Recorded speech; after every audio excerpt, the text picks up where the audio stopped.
for this week's five-star BC Open. Longines is proud title partner and official timekeeper of the series. Longines is proud to be associated with the newly named Longines FEI Jumping Nations Cup of Canada. Longines' passion for equestrian sports dates back to 1878. Today, the brand is involved in the most important equestrian events all over the world. The official watch here in Langley is a new Conquest VHP model, representing a new achievement in the field of quartz and combining great precision, high technicality, and a sporty look. Pleasure to have Mr. Peter Holmes here for our third year in a row as our course designer for Nations Cup Week, assisted by Megan Rawlings. Let's talk about the course that he's designed for today's $235,000 Longines Grand Prix.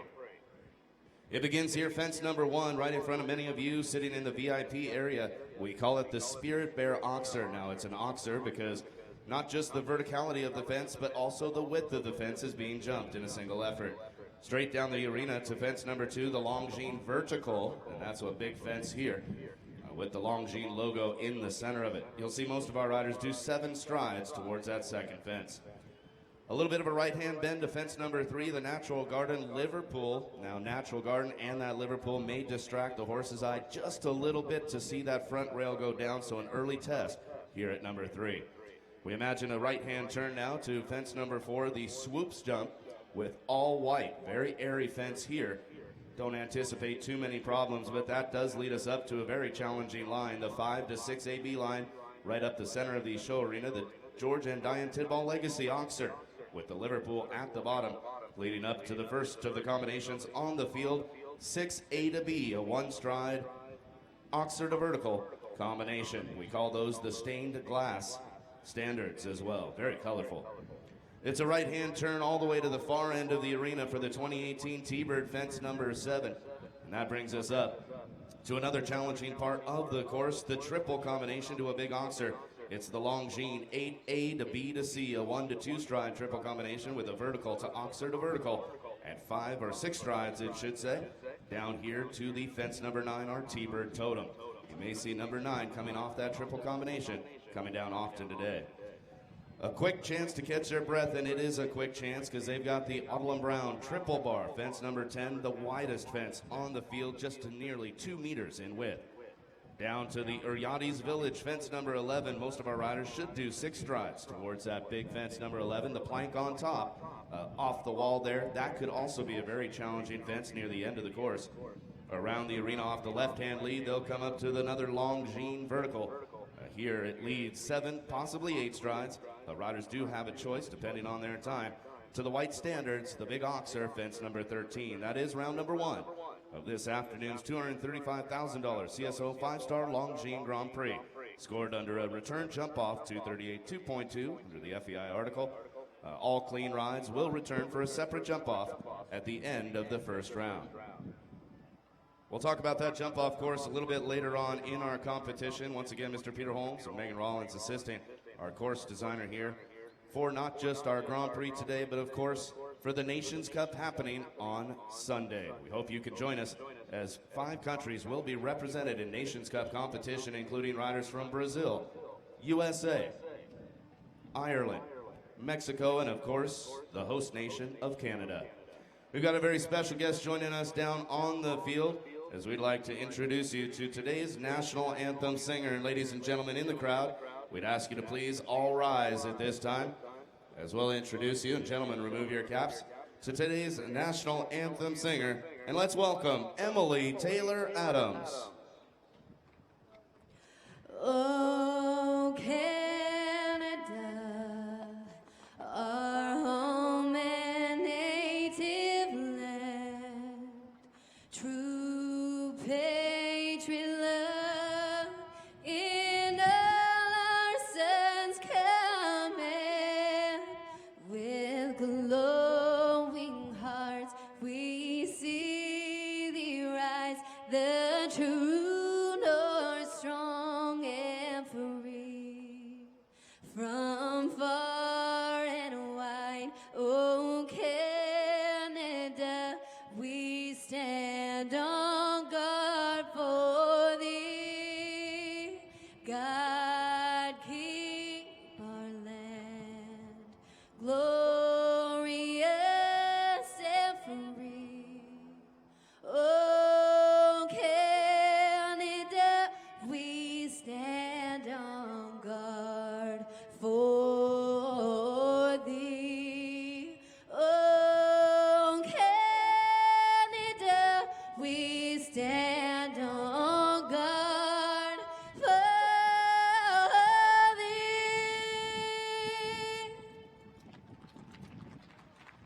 Well, ladies and gentlemen, we'd like to thank Emily Taylor. Hello, Adams, and a warm welcome to Thunderbird Show Park here in British Columbia.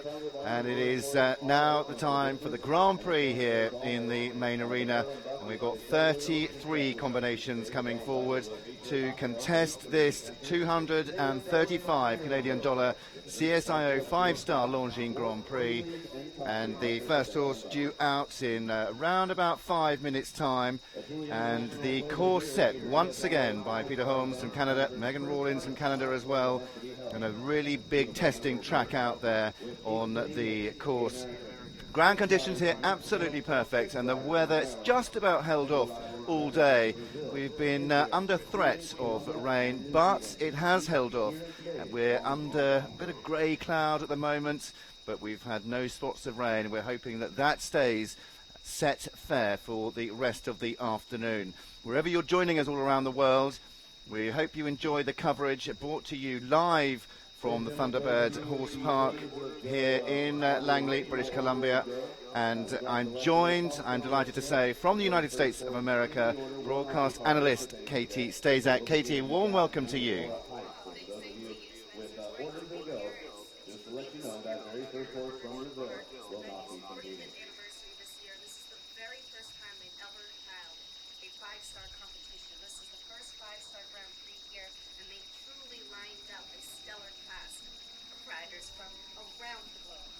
Yeah, really have. And of those nations, and we've got some 9 nations represented, 8 from USA, 8 from Canada. We have an individual from Sweden, individual from Colombia, individual riders from Israel, Brazil and New Zealand, and then 6 riders from Ireland and Mexico. And of course, we are on the build-up to the Nations Cup jumping on Sunday. That's the final leg of the final leg of the sorry, we're having really bad issues here with the sound.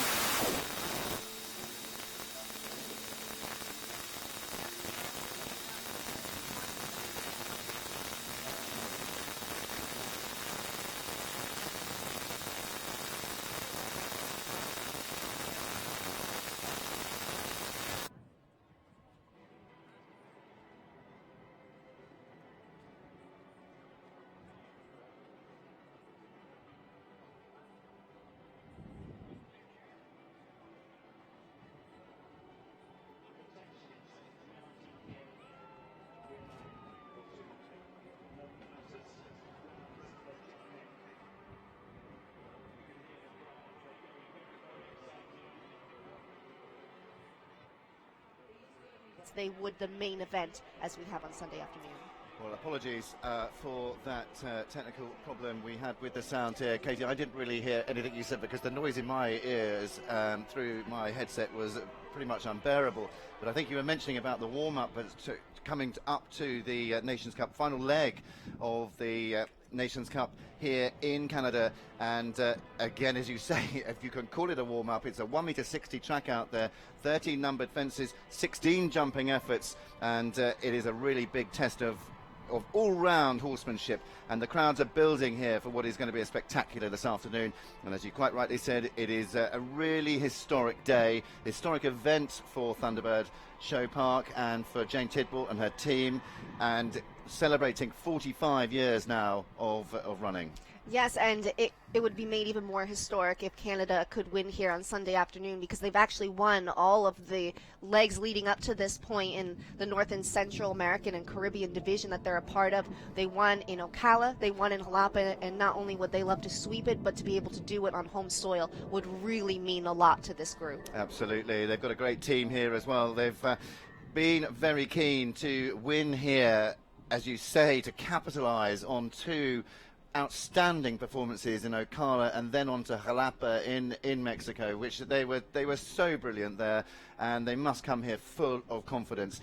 A fairly new team, but a team that is growing in stature and possibly not the greatest of depth within the team, but it is one of those working on towards the FEI Well, the World Equestrian Games coming up in September, I mean, it's an amazing platform. The nation is truly growing in depth, as you said. A lot of nations on the rise here, and Canada really being one of them. Well, it is now first to go in this 235,000 Canadian dollar Longines Grand Prix, the CSI 5-star. It is Laura Height with Calypso van der Zut-Over. She will be first out on the track. Peter Holmes and Megan Rawlins, the two course designers from Canada, have set a track, and it's 497 metres with a time allowed of 79 seconds. Laura is an amateur rider, and this is probably one of the biggest tracks that she's jumped, but she knows this venue very, very well. Actually made her international debut with this horse right here at T-Bird. Well, they start off over this Oxer at 1, and then related distance on a slight dog leg down to the vertical at 2, and another related distance from 2 to 3. Real test early on to make sure that both horse and rider are singing from the same hymn sheet. Oh, there are a lot of related distances and bending lines in this track, and it's really been the mark of Peter Holmes all week to set lines that are a bit requiring shape. So it's all about track here and being able to manage your horse's stride. An early rail coming down here for this pair. Yeah, and 4 penalties for each of those rails that are lowered. Remember, the height as she jumps 7 is at 1.60 m maximum height around this Grand Prix track. Now turning to this difficult line, 8 A, B, C and 9. The Longines treble, first part goes, another 4 penalties to add, carrying 8. And I would agree with you that this is probably one of the most difficult lines on course. That Oxer that she just jumped is incredibly wide. That is quite a spread. Your horse is strung out, rolling downhill, and then you've got another spread coming, the triple bar, and then another bending line, related distance into the corner of a very careful plank. Yeah, it's a very big tall plank as well. Comes down very easily as she comes down to the final fence. Well, it is 2 fences down, 81.15, total of 8 jumping, 81.15. Time is good. In fact, she's been given 1 time penalty, so it is 79 seconds, of course, time allowed, so 1 time fault as well. So total of 9 there for the first to go. Laura Height and Calypso van der Zut-Over, the first to go for United States of America. Well, it certainly hasn't proved an easy start, and we've seen many of these Grand Prix classes start, and the first few riders jumping clear, lulling almost the riders to come after them into a false sense of security. As we now welcome into the arena, this is Laura Jane Tidball with Concetto's son. Laura Jane, of course, daughter of the owner here, Jane Tidball, and they've done an amazing job in expanding this venue over the years, and it really has come to what is now the pinnacle of that build. Now 5-star, their first 5-star competition. Laura Jane represented Canada at the last Nations Cup, her first representation for Canada in Nations Cup in Jalapa in Mexico. And a lady that is, she's very keen to get on with the job, and nerves of steel. She really has been a tremendous spokesperson of sorts for this venue, because she has represented them so well, stepping up to the next level. She's really done a great job with this horse, and that was quite a nice recovery right there as her horse kind of stumbles coming through to the combination, but unfortunately a rail out of the turn falls before that for them. It's a very big rail, that at 4, off the turn. And that's the second horse that we've seen have that fence down into this treble combination. Jumps in well, and just has the last part down. It's a difficult line, and it's a funny stride. The distance down there, we walked around earlier, and it comes up, and it's either a forward stride down there, or it is a holding 6. And she went down on the 6. She's now carrying 12 penalties. The very, very tall plank goes. This horse is incredibly strong. As you watch LJ ride, she has to sit so tall in the saddle and really ride upright to keep this horse in her hand. And in a course like this, it poses a little bit of extra difficulty for her. Well, it is a total of 17. Another one with 1 time penalty. 4 fences on the floor. 16 jumping, 1 time for Laura Jane Tidball. And Concetto's son, owned by the Thunderbird Show Park Limited. That'll be disappointing for her. She would have been hoping for a much better round.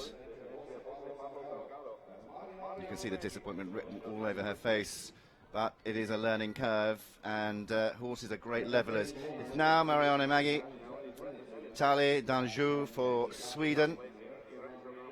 It's lovely grey. He's ridden at the very top of the sport for many years now.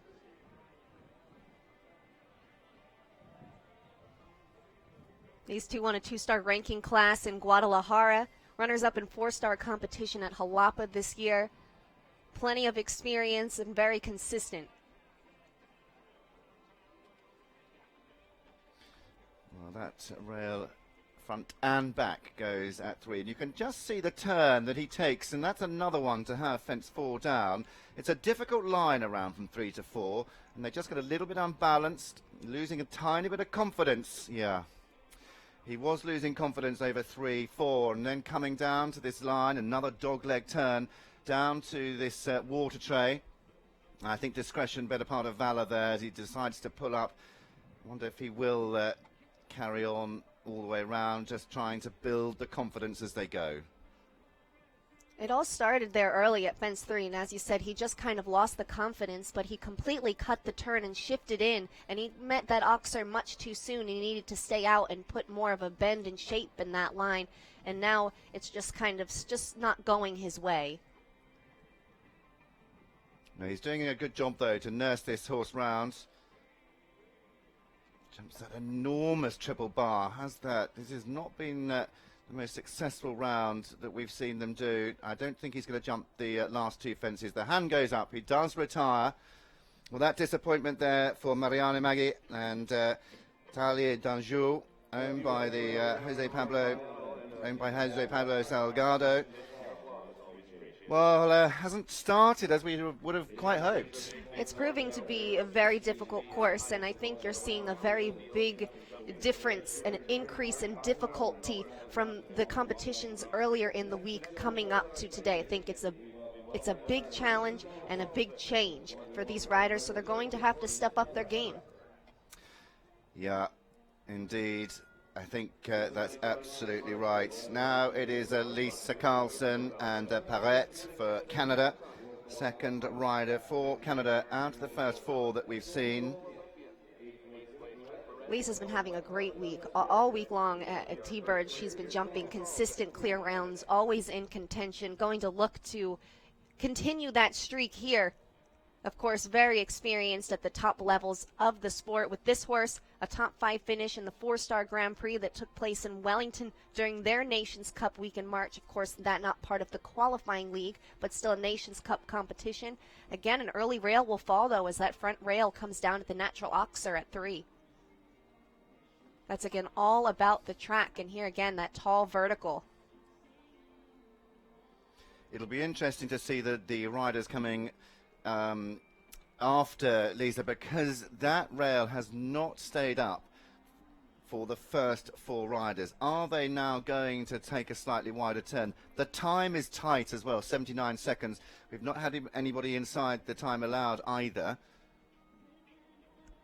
We had a 1.50 m jump off class yesterday, and there was an oxer set off a similar turn up here in this back corner, and it kept falling, and eventually the riders did just that. They started making up time elsewhere so they could go out farther there and really set up that fence. I think we'll see something similar there today. I think we're going to see something very similar indeed. Well, coming towards home, it is 12 jumping penalties on the card so far. Just the final fence time. Again, she's going to pick up a time fault. So 16 jumping and 1 time, total of 17. Out of the 3 riders, it was Laura Height and 9. Laura Jane Tidball 17, and now Lisa Carlson and Parrette on 17 as well. Time is very difficult, 79 seconds. The time allowed around this course.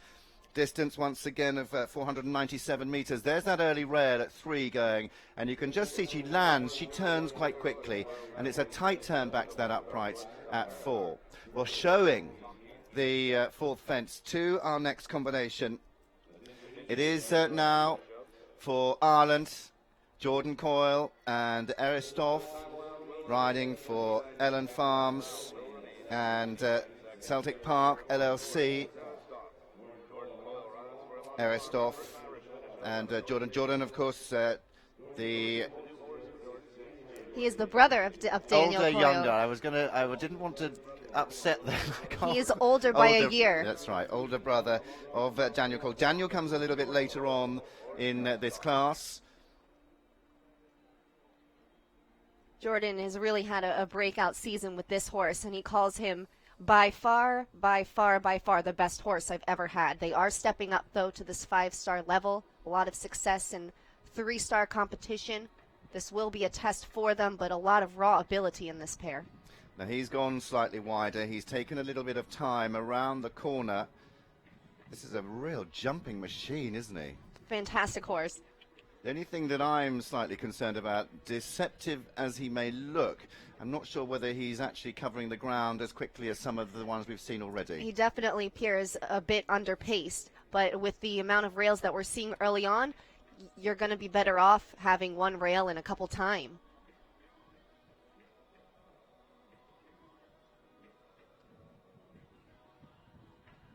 Making a very good job of the Longines treble combination and gets the distance down to the red and white Oxer.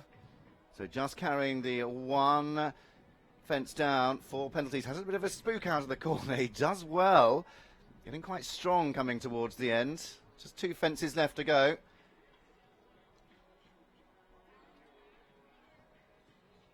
Flies down, but the last goes as well. He is inside the time. That was a very deceptive round, but 2 fences on the floor. It is 8 penalties in total for Jordan Coyle and the Allen Farms Aristoff.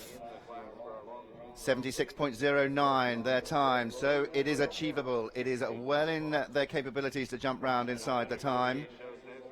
See him once again down this treble combination. He just has a little bit of a wiggle coming down there, making a little bit of extra room in between the distances. It's 1 stride and 2 strides, and then on the 6 coming down to that red and white Oxer. Well, now the sole representative for Colombia. Colombia with only 1 rider. It is John Perez and Amir, owned by Daniel Rian. This horse has quite a jump. Talk about some scope. He can spend a little bit of time in the air. He went around yesterday and looked just sensational. These 2 jumped the Saugerties 1 Million Grand Prix in their 5-star debut, so having that experience under the belt, also a top 10 finish in the Grand Prix qualifier at Guadalajara in January. Had a bit of a false step off the floor at the second. I always find it fascinating when you watch horses do that. They just question themselves off the floor, but got the jump done well within their capabilities.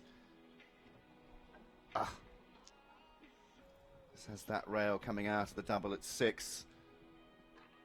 Gets low over 7 as well.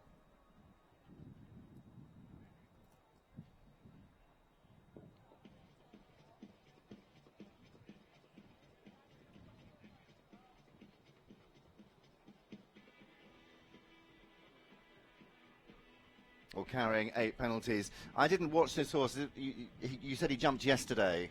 Yeah. He did, and it's a lot of jumping this week, especially for the horses that'll be contesting the Nations Cup, which of course is 2 rounds, full rounds of jumping in itself. So it takes some careful planning, and you have to wonder, as maybe the jumps step up today, that some of these horses might be a little bit tired. It's certainly an endurance test as well. Well, 2 fences down and a time penalty, so it is a total of 9 for John Perez and Amir. At the moment, we've only got the best score so far is that of Jordan Coyle on 8 jumping. He's the only one that we've seen inside that time allowed at 79 seconds as well. And he had the final rail. I think he noticed that he was getting very close to the time, and he kind of pushed back that final ox, so he might have only had the 1 rail there, but showing that this course is not easy. Well, now it's the turn of the United States of America. United States with a total of 8 riders in this Longines Grand Prix. 235,000 Canadian dollars on offer. Really good prize money. It is Carrie Ruffa and Georgie Douvray EC. This is a 12-year-old Belgian warm blood gelding owned by Carrie's Morning Star operation. She's also an amateur rider based out of Sacramento, California. Third in the World Cup qualifier at Las Vegas. It's a horse she got a couple years ago. He had never jumped above 1.45 m when she got him. And she really hadn't done that much either. They've really stepped up together, and it's a wonderful partnership. Well, the rail at 3 goes. That natural rustic oxer at 3. Another one to have the 4th. Then this is where they can lose a bit of confidence, and you can just see she hurried around the corner, jumps the water tray, now down to this double at 6A and 6B, has the second rail. Just kind of rolls over it, just getting through there a bit too soon, and it is a bit hurried there in the beginning. She should have stayed out further and given herself more room. There's a fine line between the difference you make between watching the first few riders go. They'll be stood at the kiss and cry area. It's quite busy down there with the riders watching these rounds. A few of them will be scratching their heads saying, well, exactly what do we do? You know, do we go a little bit quicker and risk a rail? Do we go a little bit slower and risk a time fault? Take our time. And I think that's what we're going to see. Is we're going to see a few with time faults and taking their time around the course. She looks good on the clock because she has put her foot down the whole way around. She jumps the last. It is 3 fences down, inside the time, 77.34, but a total of 12 for Carrie Rufer and Georgie Duray, EC. She might have just come out with a little bit of nerves because she leveled out and the second half of the course was ridden perfectly. Yeah, it surely was. We can see the upright 6B just hitting the ground there. You can see she just looks a little bit on the flustered side as she started her round. Over 1, 2, 3 and 4 definitely. 6 then started to settle down as she moved into the second half of the course. Well, now for Ireland, it is James Chalk with Caruso.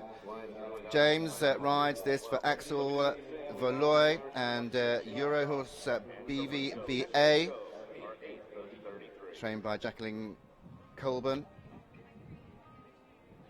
This is a really cool horse and a very versatile horse. If you take a look at his record, the riders that he's had on his back, Andy Coker, Lucy Davis, Geir Gulliksen, Jos Verlooy, Christian Ullman, the list actually goes on. What a veteran. That's really becoming the bogey fence there. 3 and 4 definitely are becoming the bogey fence, and the team are out there. They're having to work quite hard. It's a little bit chilly here. I would say around sort of 15 degrees, 14, 15 degrees. We've had some brilliant sunshine over the last couple of days, but the clouds have certainly been upon us and above us today. So a total of 8 jumping so far it is. Didn't really see that rail go, but it was the one at the water tray that hit the floor at 5. Jumps through the treble very well indeed. The other rail was the fence 3. 3, yeah, 3 went, and then the water tray at 5. And now that back rail goes at the red and white oxer at 9. 2 fences left to go. The Longines upright. 16. Maybe just okay for time. He's going to have to keep pushing just inside. 78.27. 4 fences though down. Total of 16 jumping penalties for James Chalk and Caruso. 78.27. Well, I don't think. I mean, it's a CSIO 5-star, and it's top of the game. But the rails have been falling like flies. Yeah, it's the course really, and the results are not indicative of the quality of horses and riders that we've already seen out here. It is truly proving to be quite the test. But I think for those competing in the Nations Cup on Sunday, it will be a very nice preparation for them to help gear them up for that level. Well, now into jump this CSI 5-star, CSIO 5-star. It is for Canada. Tracy Epp, Chicago. It's owned by Tracy herself. Canada, who've got a lot of strength and depth now coming through the ranks. Chicago's an 11-year-old Dutch warm-blood stallion, a longtime partner of Tracy's. They've been jumping these classes since 2014. This year, a top 5 finish in the 3-star Silver Tour Classic. That was in California, in Blenheim, in March. Lovely wide line. She's taken from 3 to 4. And look at that. Leaves it up.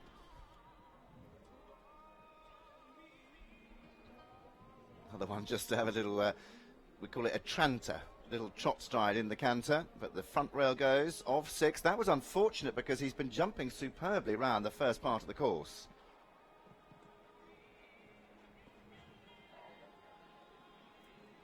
So with 9 riders now gone, we still haven't had that clear round. He's pony-like in his way of going, isn't he?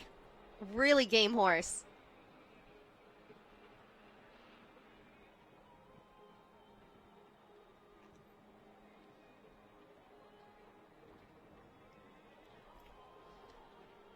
Just running on down through the bridle to the plank. It's a very technical line there, a very tall task to have to deal with that careful plank in into a short corner off one of the, probably the widest oxer on course to then the triple bar. It just keeps catching up with you. Well, 2 fences down plus 1 time penalty for Tracy Epp and Chicago. Total of 9, 82.88 is their time taken around this track. Still no clears. You can see there he just skips across the ground, adjusts his stride, and that's the mark of a really experienced horse around these tracks, especially jumping on grass, which is totally different to jumping on a surface. And he was really pony-like and really clever around the course, but 2 fences and 1 time. Well, now into the arena for the United States of America is Kelly Salomilla and Casharel representing the United States of America. Kelly from the dynasty that is the Miller family. Yes, she married Jonathan Miller several years ago and now part of the Miller family and business. She manages Miller Brook Farm, but she still rides for her parents' Bridgebrook Arms operation. We talked about Laura Jane Tidball having her Nations Cup debut in Jalapa. She did the same, of course, doing so for the United States. Yeah, she finished really well there. And this owned, as you said, by Bridgebrook Arms and Donna van der Voort Diamonds. Another one to have the rail at 4. This is a horse, a cool story. She was only meant to have the ride on this horse temporarily, but she did such a great job and connected so well with the horse that the owner said, okay, you know what, keep the ride. It's nice when it works out that way. It really is. Getting low over the Oxer at 7, having the front rail down. Now this difficult line, 8 ABC, Longines upright, Oxer upright, and then on the 6 strides down to the red and white Oxer. Very difficult to ride when they start throwing their heads up in the air. Just leaves him alone when she gets to the fences though. And then, as you said, that enormous, and it is enormous, that triple bar before then, and this is where the course designers are very clever, a little bit sneaky as well. They put those triple bars in to open the horses up, and then they have to condense and close down. Well, another one just to have the 1 time faults for every 4 seconds over that time allowed of 79. It is 1 penalty for each of the 4 seconds incurred. So 12 jumping 1 time in a time of 80.27 for Kelly Salomilla and Casharel. Well, at the top of the leaderboard at the moment with the riders that we've had that have gone, it is Jordan Coyle, Erich Stoff, with 2 fences down inside the time allowed. He's on 8 for Ireland. A long way to go, 33 combinations coming forward with 9 nations represented. It is now for Canada, Elizabeth Gingras and Daylight VDL. You look at the scoreboard, only 3 riders have jumped this course without a time penalty. It's really quite a test, and they're trying to slow it down to keep the jumps up, but that's not quite happening yet either. Nope, it really isn't. And I'm still looking down from our commentary position to the kiss and cry, and it is heaving with people. owners, riders, trainers, chef d'equipes, and they're all there saying, what do we do? What can we do to make this course jumpable?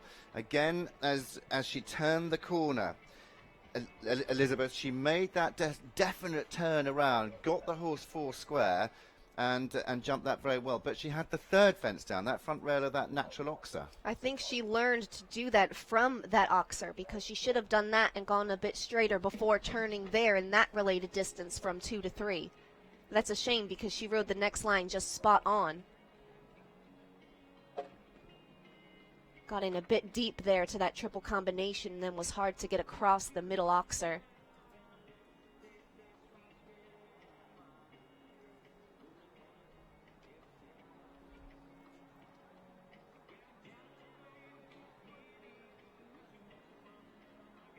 Time's going to be fairly tight as well, 79 seconds. 2 fences now, 1 fence left to jump. She may be just all right. No, she does pick up 1 time penalty, so 3 fences down. And 1 time for Elizabeth Gingras and Daylight VDL, total of 13, 79.64, just 64 1/100ths of a second over that time allowed. As I said, every 4 seconds over, incurring 1 time penalty. Well, we haven't seen a clear round yet. We have not. We're approaching the halfway mark of this class. Well, as we move in towards that halfway mark, it is rider number 12, Jennifer Gates, pumped up kicks. She rides for the Evergate Stables. Jennifer, of course, daughter of Bill Gates. She's got a great team of horses, and she's doing a fantastic job. She really is, especially with this horse. This horse has been a great partner for her, jumping in Nations Cup competition in Jalapa. A horse that got plenty of experience early on with another now very top young rider, Lily Keenan.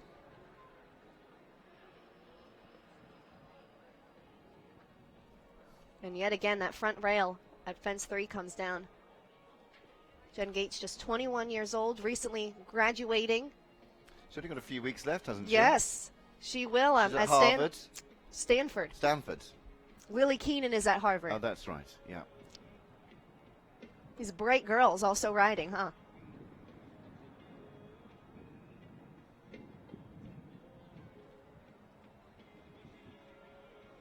We're just carrying the 4 penalties, coming to 8 ABC. The Longines triple combination jumps in well.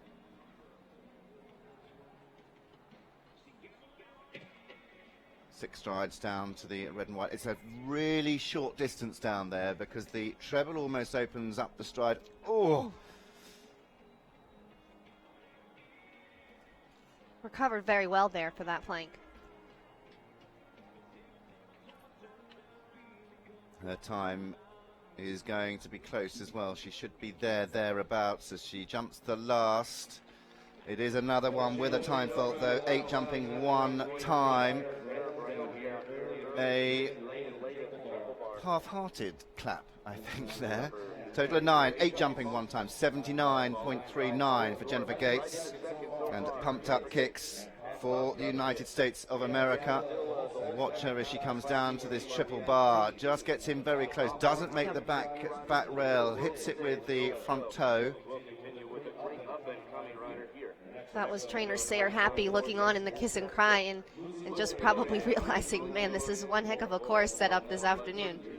Yeah, it certainly is. Now for the United States of America. Lucy Desalores and Hester. It's owned by Lisa Desalores.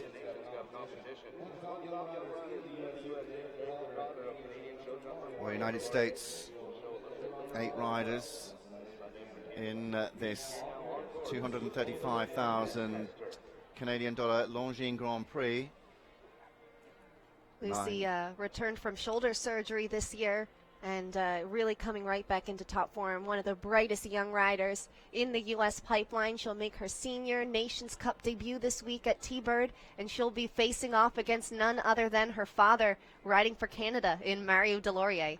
It's a real family team effort, and it's great to have them both here. I was talking to her just before we interviewed her earlier on today, and following on from that shoulder surgery, because I've also had both of my shoulders operated on, and she said just the difference is incredible. Having a great start to the course and getting through some very difficult parts where others couldn't. She unfortunately pulls a rail that we haven't seen fall too many times today thus far. The back of the ring, the T-Bird Oxer. She's running a really mature round, and as you said, her Nations Cup debut, stay in the saddle. Oh, she's going to do no. So it is 4 for the rail, 4 for the what is considered a run out, but she didn't have a lot of option of going past that plank. Just as I said, she was riding a mature round. Didn't get the stride she wanted down to that triple bar. She is so poised in the saddle here, and and as you can see, she circles, and you know, a lot of riders would kind of come undone, and she just continues on and without any problem. 12 jumping and 5 time penalties there for Lucy Deslores and Hester. Total of 17, 96.33 was her time. That's unfortunate, because I don't think that is quite indicative of how well that really majority of the round was ridden. No, it wasn't. This was the first of her rails. Just got a little bit close to the Oxer at 7. Bit of a shift right there. Well, looking a little bit disappointed. These riders are so competitive. It is now for Mexico, Eugenio Garza Perez and Armani SLZ. Eugenio and Armani SLZ is owned by El Milagro. Armani, a 10-year-old Zangerscheid stallion, been partnered with Eugenio since 2015. Already representing Mexico in Nations Cup competition in Ocala and Wellington this season. Podium finish in a 3-star ranking class this spring in Kentucky. Well, the Mexicans have been on really good form. Didn't have the best of times at on home soil at Jalapa, but they've got a good team together. They've got a lot of depth coming up through the ranks as well. And so far, I'm touching wood, Katie, as I say that. So far, so good. So if there's a rail here on out, it's your fault. Okay, I totally agree. I will take that one on my chin, because he's jumping really well. But we daren't say it. We're sort of sat here on the edge of our seats. I will share the blame with you if a mistake happens. Okay. Teamwork makes the dream work. Absolutely. I'm not going to say anything actually now with these fences remaining. Well, this could be our first clear round, and if he does jump clear... Oh, he's done it. Wow. And inside the time. The Mexicans have thrown the gauntlet down. We may well see now a run of clear rounds. That's often the way. But a great clear round. We've had to wait for 14 riders before our first clear. And not only clear jumping, but clear and inside the time. And he rode that so calculated. I mean, he just placed the horse perfectly everywhere. He took his time, but he was efficient. It was just brilliant, and he's cracked the code, so now we'll see if anybody can replicate it. It may well be that he keeps that code to himself or to the Mexicans, and hopefully not tell too many others. There's Stanny, the chef de keep of the Mexican team, looking absolutely delighted with that, as we now move on to the sole rider from Israel, Ashley Bond, riding Cornatirio. Ashley is having a sensational week here at T-Bird. She won the opening day's 5-star welcome, jumping clear again yesterday.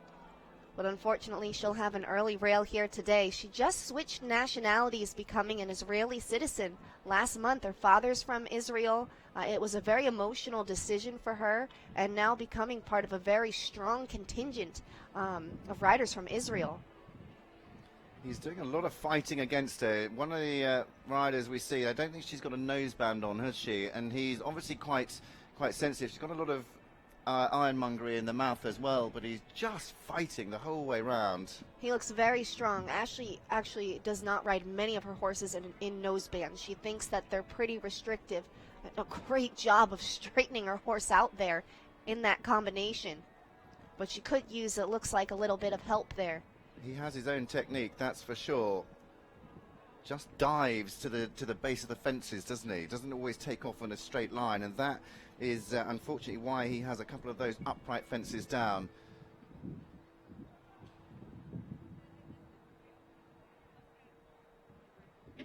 And jumps the last. It was a quick round, but it was 4 fences down. Total is 16. He's a spooky little monkey in the arena. I think that was half his trouble. He was just looking around the arena. 16 jumping penalties, 74.07. That, I think, is possibly the quickest round that we've seen. And he didn't give her an easy time in there. He did not. She rode really well, and she stuck to her guns and really tried to finesse that round the best that she could. But you're absolutely right, Spencer. He looked a bit spooky there, and she really just tried to counterbend him and hold him off, and really made it work well in some places.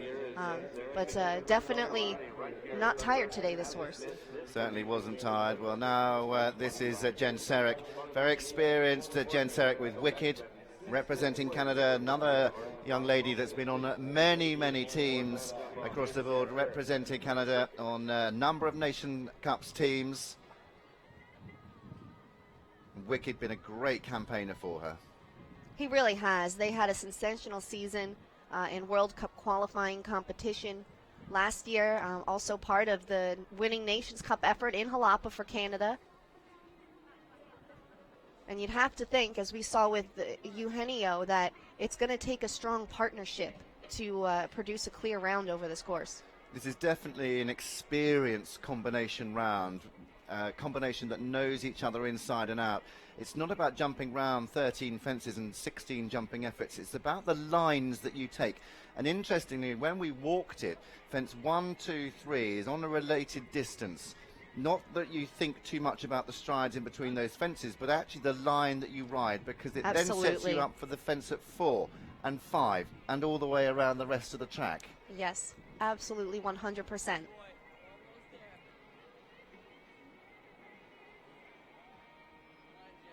Well, if Jen jumps clear, we're going to hear a lot of noise. We'll have that guaranteed jump off that we've been waiting for. She's got now 1 fence left. The jump time is looking okay. And she's just inside.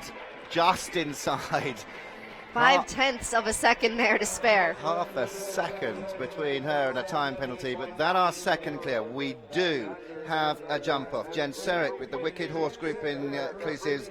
Wicked is our second clear. We waited for 14 horses. We saw our first from Mexico. We've now seen our second from Canada. Look at the team willing her on. They're riding with her. They certainly are. Fantastic. And the team behind these riders it's such a team effort. Not only the riders, but the grooms, the owners, all of the connections. They're willing these horses. Well, now it is Eve Jobs with Venue de Fils des Azal. This is for United States, and Eve, of course, we've had Bill Gates' daughter, we had Jen Gates in. This is now Steve Jobs' daughter. This is Eve, and another rider that is producing some really good rounds at top level. And that would include an effort yesterday. She was in the money there in our meter 50 jump-off class and really rode like a consummate pro. But again, our bogey fence here at 30, that front rail will come down again for them. Lining up that line, though, very, very well. Gets a little bit close into the second part of that combination at 6. just making up distance.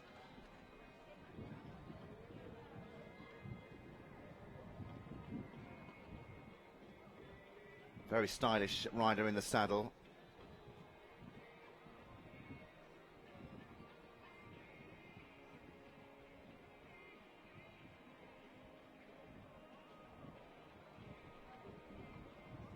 And you can see as she opened up to jump the triple bar, she then sat up beautifully, used her balance to come back down to that very, very narrow and very tall plank.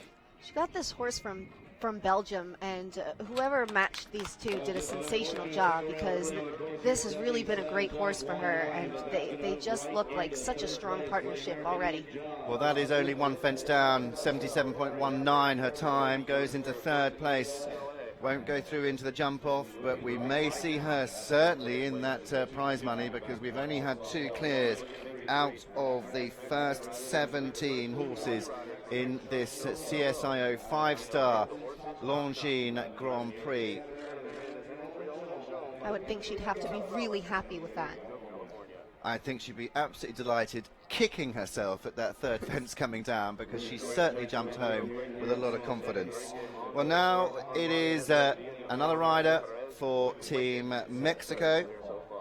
Mexicans have got a good team here for the FEI Longines Nations Cup jumping on Sunday. It is Enrique Gonzalez and Chacna, owned by Eduardo Menez. Chacna's an 11-year-old Hanoverian mare, looking for our second clear round that we would get from Mexico. And they really have brought a strong contingent here to T-Bird. In our 2-star ranking class yesterday, Mexico filled the top 4 positions. The junior U25 class today, top 2 positions, Mexico. Wow. Really impressive. Well, Stanley Van Passion, the chef de keep for Mexico, has certainly done a great job. He came in a couple of years ago and very much took a back seat, just got to know his riders a little bit individually, and then started placing them on teams, whether it be Nation Cup or World Cup, and really has now started to solidify the riders at the very top end of the sport. Of course, with that FEI World Equestrian Games coming up in September, they are all vying for places. There's a lot of riders here that are certainly wanting to go to Tryon.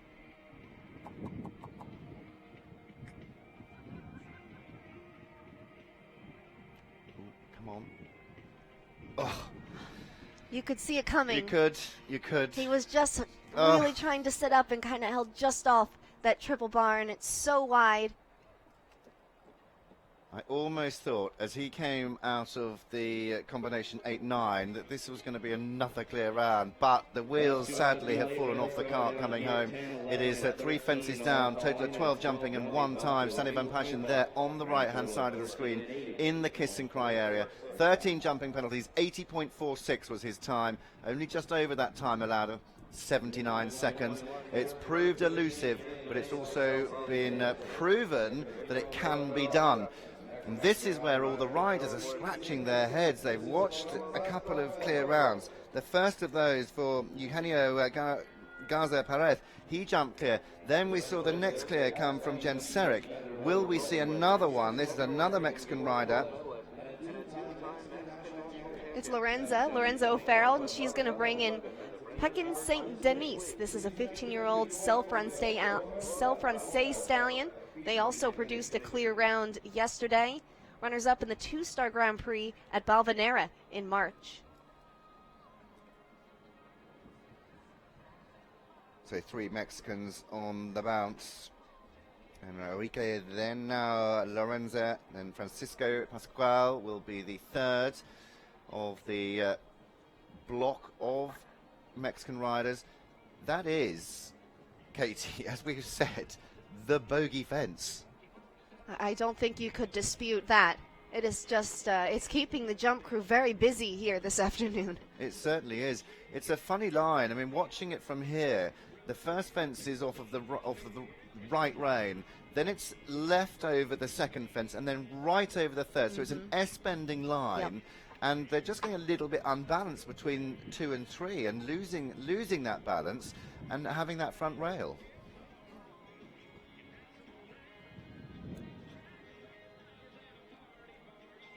Good fight there to get through that triple combination. And this is another fence that's been a bit of a bogey fence as well, this triple bar. That's some air time. Did have some air time. And again, almost spooked himself with those 2 fences he's had down. He's just gone a little bit airborne now, hasn't he? Whoa. And I think she's pulling up before the final fence. Is she, or she just lost a little bit of... No, she's coming round to jump it. That is another 4, unfortunately. Just didn't land after the second last fence all that well. Turns a circle. So it is 12 jumping, 4 time penalties for Lorenzo O'Farrell and Piquin Denis. I think we're going to say Denis because he's self-français. You are the European. You would pronounce it much better than I would any day. I unfortunately can't hide my American accent. I've tried, but it doesn't sound very good. Well, a total of 16 there, and we now move on to, as I said, 3 riders from Mexico coming in this block of riders. It's the 20th of the 33 riders in the CSIO 5-star Longines Grand Prix. Clear round so far. It is 1 for Mexico, Jen Serek there for Canada, and they are the only 2. We have ourselves a jump off, but only 2. Can we get another with Francesco Pascal and Coronado? Right now it's just a match race, it appears. Francisco brings in a horse that he owns, Coronado, 9-year-old Holsteiner gelding by Cassini. Pascual was part of the Winning Nations Cup at Jalapa last year. It was an emphatic win on home soil last year. They've been pretty consistent at that level as well, Nations Cup level. Ooh, Francisco giving us all a little bit of a heart-stopping moment. Kind of had to chase there, but he made it happen. Knows what he's sat on, knows what he's doing. And so far, Coronado is answering the questions. He won't want to come down here with that much pace.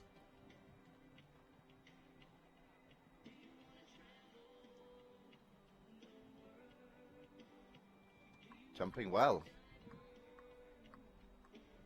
Fighting for the rideability there. Wow, what a save. Ooh.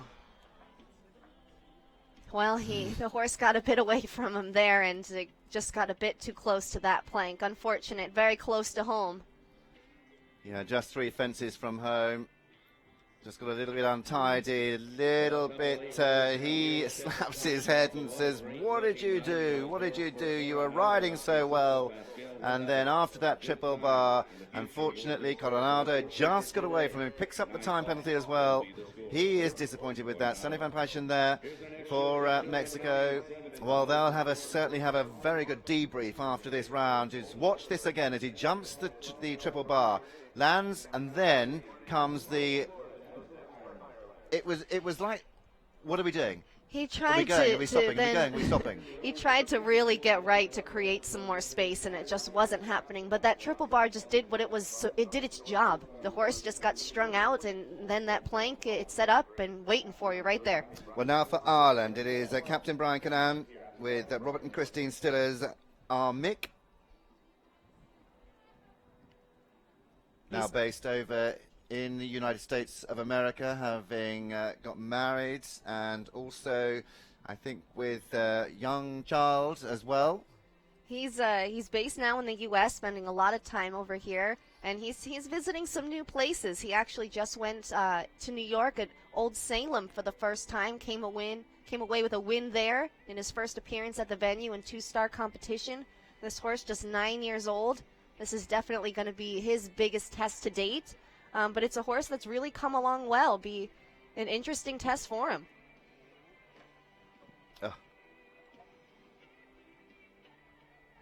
Well, I think that was just a little bit of inexperience on the horse's behalf coming around the corner. Didn't really eye up that first part of the treble. You can just see the further he's gone round.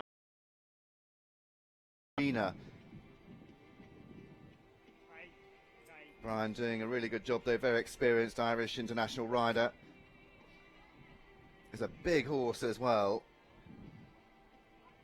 So just the one fence on the floor, jumps the last, will stop the clock inside the time. 78.26 for Captain Brian Canan, and Armick 4 is their finishing score, and only still 2 horses into that jump off.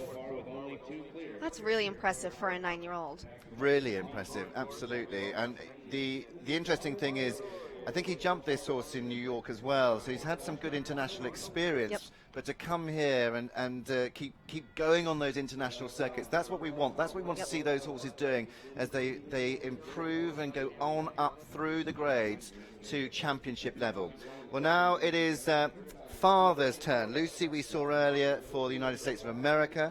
It is now Mario De Zalores and Bardolina 2, owned by Wishing Well Farm.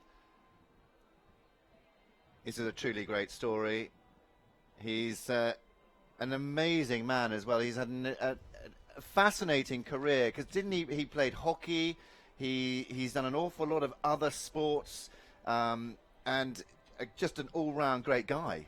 He really is, and a family man. He's done a whole lot for Lucy in her career. She's had a great springboard there to kind of chat with and get advice. He was talking about his first Nations Cup that he jumped today, and he said that the week before he was doing the junior jumpers, and then he stepped up, and he's certainly done well in his career, riding for Canada, then the U.S., and now riding for Canada again. I think he first represented Canada back in, I want to say I'm not going to show his age, it was a while ago, but he then went to the United States, then came back to Canada again. It's great to see him on the international circuit, jumping this CSIO 5-star Longines Grand Prix, and jumping well. This horse, too, is a 9-year-old, and he started stepping her up to bigger classes. They did some World Cup qualifiers in the beginning of the World Cup season last year, but it was in the fall, and the mare has really come along well. He's developed her spectacularly and continuing to do so. There we have it, number 3, and now 2 for Canada. 2 for Canada. Jen Serick and now Mario De Zalores and Bardolina. Well, that is proving to be a really strong team for Canada for the Nations Cup on Sunday, because we've got Mario, who is going to be on the team. We believe it can all change, but Mario, Jen, I believe, is on the team as well. Jen is not on the team here. It was Jonathan. It'll be Jonathan, Kian, Tiffany, and Mario. Okay. And then LJ is the alternate. Laura So Jane. she's reserve. So Yes. Laura Jane Tidball is reserve rider at the moment. Well, there is Mario's groom. They've been doing a day in the life here at Thunderbird. There are 3 clear rounds. 1 for Mexico, Jen Serick and Mario De Zalores for Canada. That is going to please the home crowd, certainly. Well, now for Ireland, and a young man that has had a lot of success here, Daniel Coyle, with CETA, that's owned by Ariel Grange, trained by Laurie Green. He always has an amazing time here at Thunderbird, one of his favourite competition venues. He is another really, you forget his age, how young he is, because he's so poised, and he has had a breakout year with this mare. They've already won a 5-star Grand Prix, and very fast if they make it to the jump off. He's a very cool, calm and collected rider. Been based over this side of the water for a number of years now. And Daniel was part of the winning Nations Cup team for Ireland at this very venue last year. He was indeed.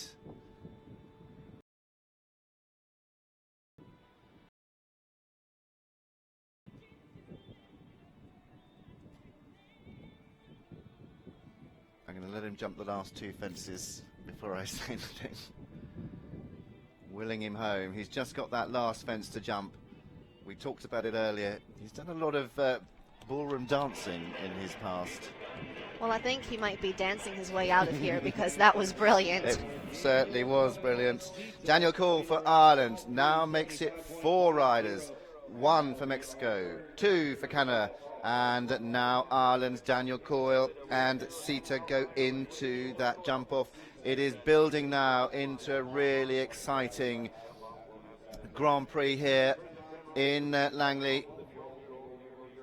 Canada Thunderbird Show Park never lets us down.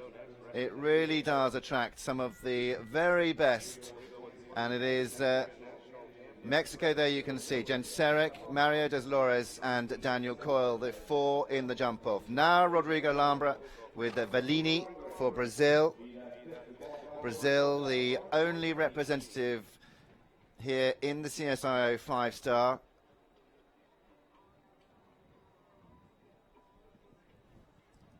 This is a 12-year-old Anglo-European gelding owned by Mario Anate, who actually rode this horse before Rodrigo took over the ride. That was in the fall. They jumped the Nations Cup in Wellington in March, and a top 10 finish in the 4-star Grand Prix at Jalapa in April. Lambray already a winner here this week at T-Bird. Won the welcome stake with Chapillot. But has the first part of the double going at 6, and now the front rail of 7.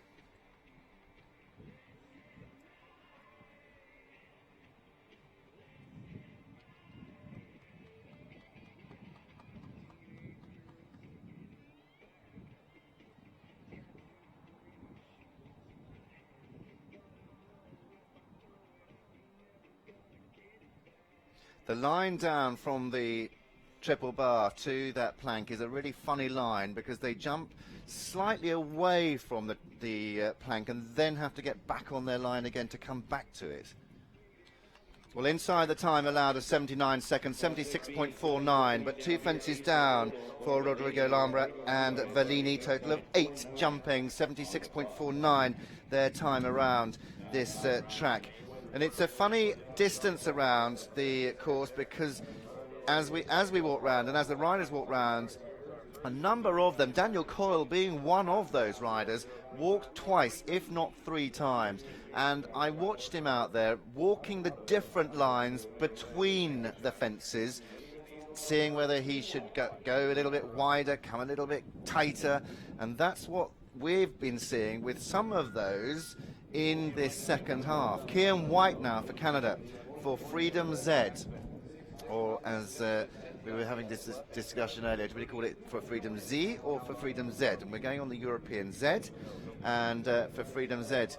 Kian, extremely talented. Canada with 2 riders in the jump off so far. He will jump in the Nations Cup for Canada this week, also part of the winning Nations Cup team in Jalapa. This is a long-time partnership here. They've been jumping at the FEI level together since 2014.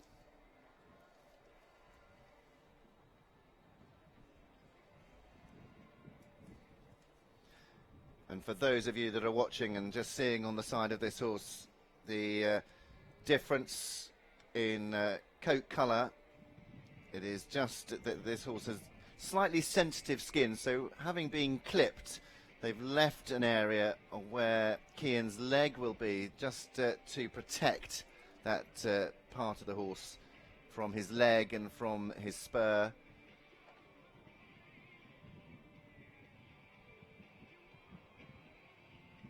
Really well ridden through there. Canada have 2 in the jump off at the moment. Come on, Kian. 2 left to jump. Time looks okay. Needs to be coming to this upright at around 69.70. So he should right be there. okay. And jumps the last. Canada now have 3 in the jump off. 77.15 and a buck and a skip for the lovely gelding for Freedom Z. as he clears that last fence. He says, I'm pleased with my job, Dad. You should be pleased with the way you rode me. What a great round for Canada. Canada 3 in the jump off. We now have 5. I think for Freedom Zed was more excited than Keane was. He came off of there and was, I think it was more of relief. Jen Serick there looking on. She jumped clear.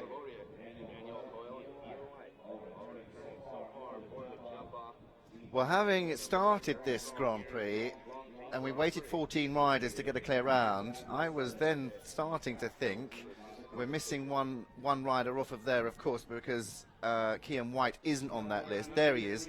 It is a rotational screen we've got up. We didn't know whether we were going to see many more than 1 or 2, but now we've got 5. So we've got a competition on our hands. Absolutely, and the order of go has in part been set due to rider ranking and positioning. So we are seeing the higher ranked riders here at the end, and here's the highest ranked rider at this competition, number 2 in the world. Yeah, number 2 in the world, Kent Farrington, and he rides Useko, owned by the RCG Farm Syndicate. And Kent, interestingly, I don't think he is on not on the team for the Nations Cup, or is he? He is on the team for the Americans. He's here, and this is probably a horse that he knows better than any other. Useko, 17 years old this year. He has managed this horse impeccably well, and he knows what the horse likes. He only brings him out for special occasions, 5-star only, and on grass.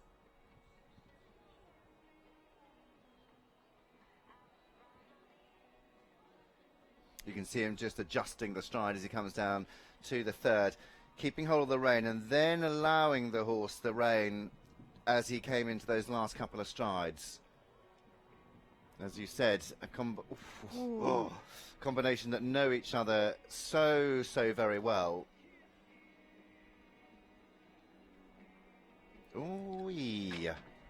What happened? He certainly knew he had to ride forward, and he just couldn't get there, not quite getting across. That's a bit uncharacteristic for him. Horse quite got his eye on the jump.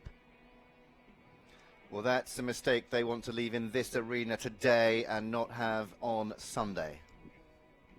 Kent is returning just a few weeks ago to the saddle after having surgery. Wow, that's another close one. From surgery to repair a broken tibia and fibia from a bad fall in February, and he's staying very busy. He just came back. He's been commuting back and forth between here, British Columbia, and Devon, Pennsylvania, to show there. He showed there last night. Wow, that's some trip. That is some trip.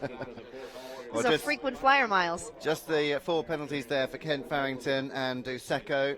They were round at a time of 76.78, so they were well inside, comfortably inside the time allowed of 79. Here is that one mistake they made, and he knew as he got there, he knew when he made the decision to go on that stride that it was not a good one. He had to commit.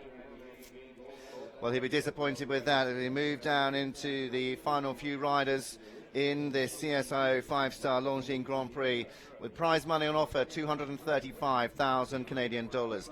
Tiffany Foster, Donjo, now owned by the Ronoco Jump Limited Syndicate, representing Canada. Donjo, a 10-year-old Dutch warm blood gelding. Oh! And some trouble here very early on. I think, is she going to put her hand up? No, recomposing. Wow. This is a new mount for her this year. Getting to know each other, especially at this higher level. Got the ride from Cian O'Connor. They did just jump in the Longines Grand Prix at La Balle during their Nations Cup week, but just a little bit of trouble here early on, but it is a very difficult course. Looks like she's just going to take I guess she went through that, so she's just going to continue on.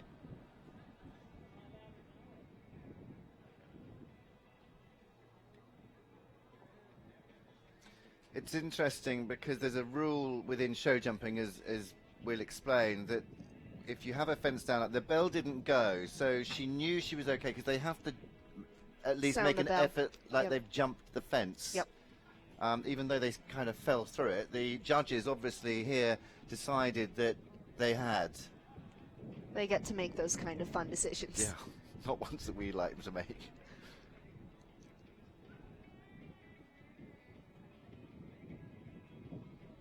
And I think she is pulling up now. Tiffany Foster there, and Donjo deciding to retire. It wasn't the happiest of rounds. She had that mistake at 2. She jumped a few more fences, trying to build that confidence back up. And then as she came down to the triple bar, again she knew that they weren't quite singing off of the same hymn sheet. Discretion, as we said, better part of valor there. And I don't think really after that second fence, here we go, we watch it again as she comes down to 2. And the horse just wasn't. Quite surprised they didn't ring the bell, actually. But anyway, Yeah. That's not our decision. Now it is Sian Wordley and Casper, the only rider representing New Zealand. It's owned by the Sky Group. Here's another very venerable partnership. They've been together since 2015. Caspar, 12-year-old Oldenburg gelding. These two with top 10 finishes in 5-star ranking classes in Wellington this winter. Also a nice finish in the 3-star Grand Prix in Kentucky earlier this spring.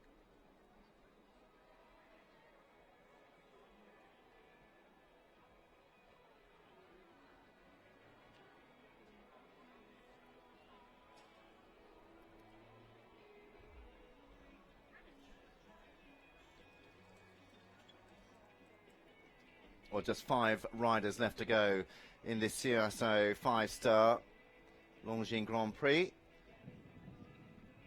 And 5 clear rounds.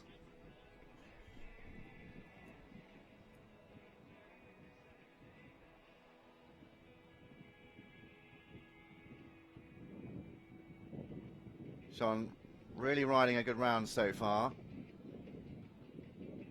But here's where it really becomes difficult. Ugh. And down goes the plank. Well, as we said, as you walk the course, difficult to tell on your TV screens, but when you're walking the course, it takes you offline to then come back again.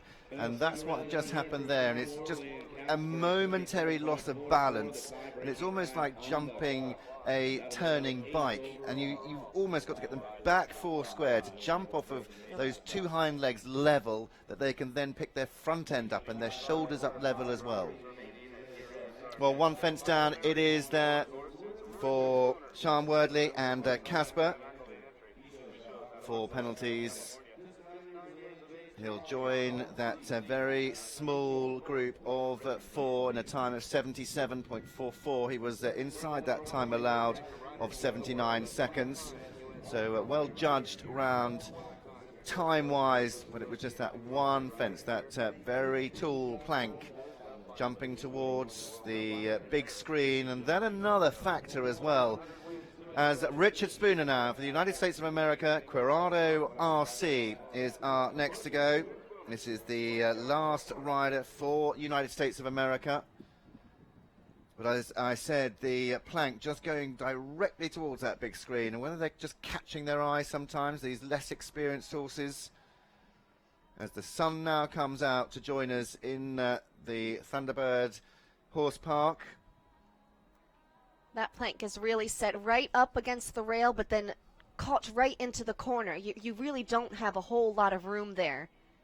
Just adding to the difficulty after being strung out over a very wide oxer and then a triple bar. It just keeps coming at you.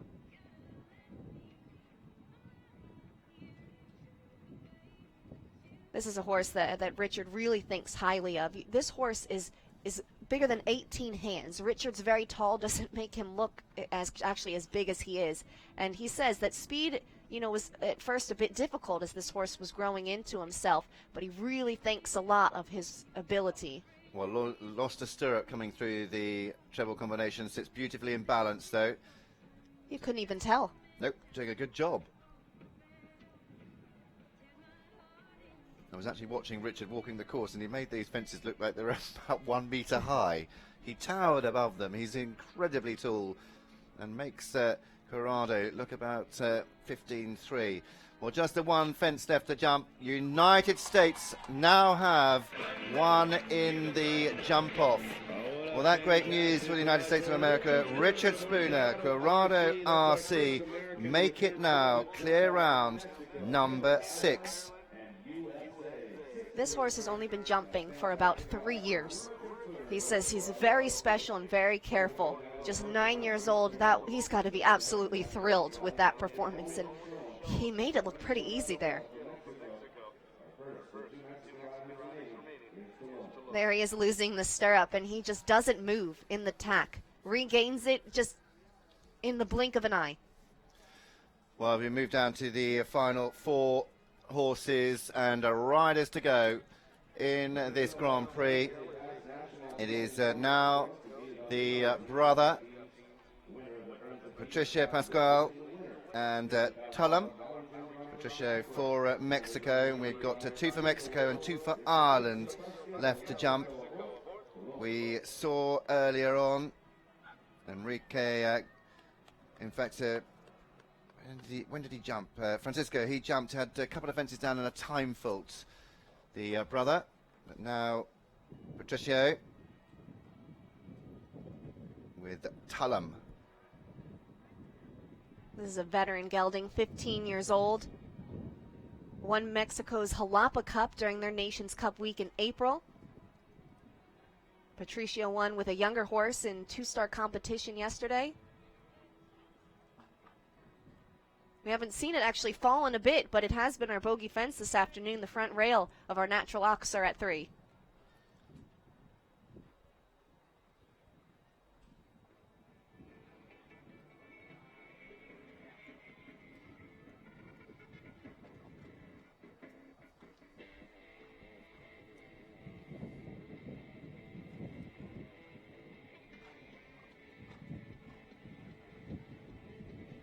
Turning to this difficult line, 8 ABC, the Longines treble combination, upright 1 stride, oxer 2 strides, upright, and then 6 strides down to the red and white oxer.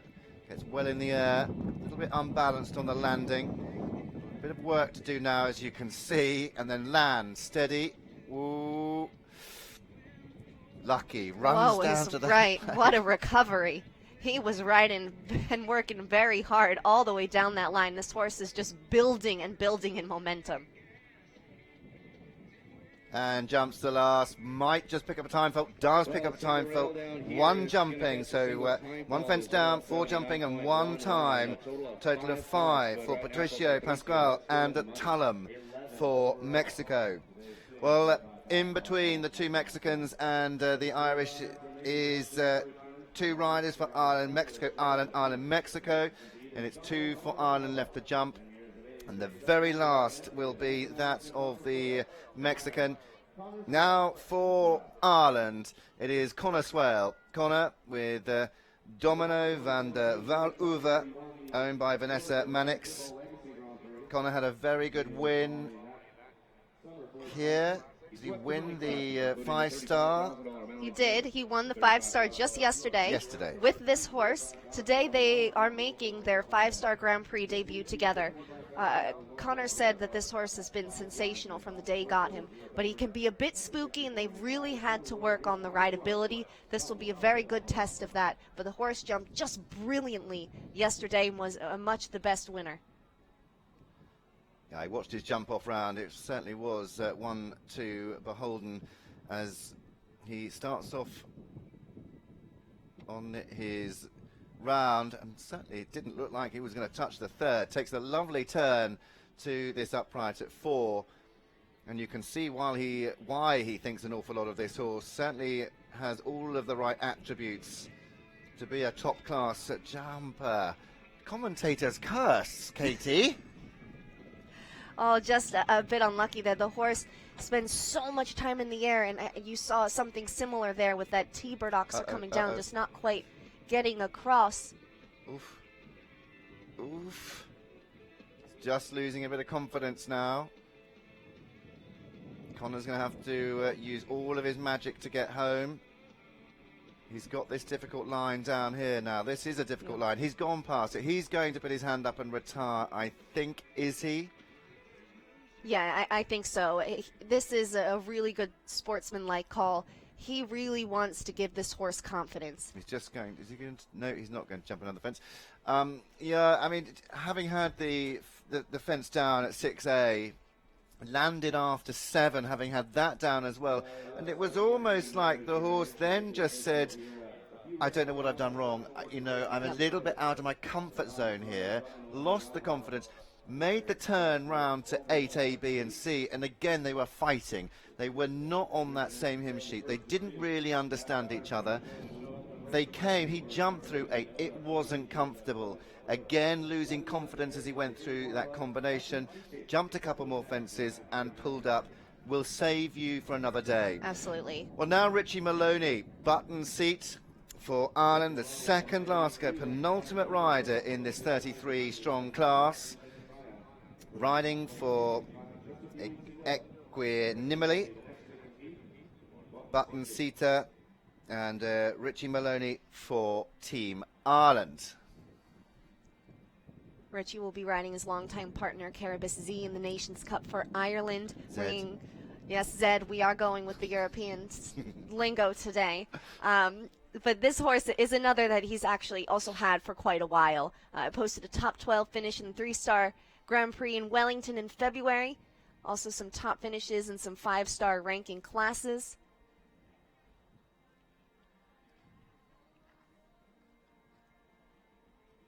I just want to do a shout out to the grooms here. If we look at button seats, he is grey. We call these white horses greys. He is absolutely gleaming. Stunning. From head to toe.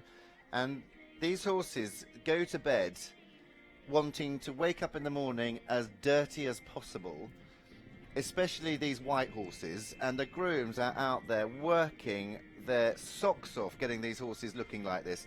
So a huge shout out to all of the grooms out there that make these riders look really clean and tidy. I can attest to that. Both of my horses are gray, and their favorite thing in the world is to roll and not look anything like their color. Absolutely. Wow, what a jump at that triple bar. There came the adjustability between some of the horses we've seen. He was incredibly adjustable, but he's slow on time. He's had that fence down. That was a really unfortunate rail, and he's going to have a time fault as well. And the last goes. So the last fence and the penultimate fence. So they hit the ground. Total of 9, 79.68, only just over. But I would say this is a horse for the future. He jumped a superb round until those last couple of fences. Here is the first of those, the Longines upright.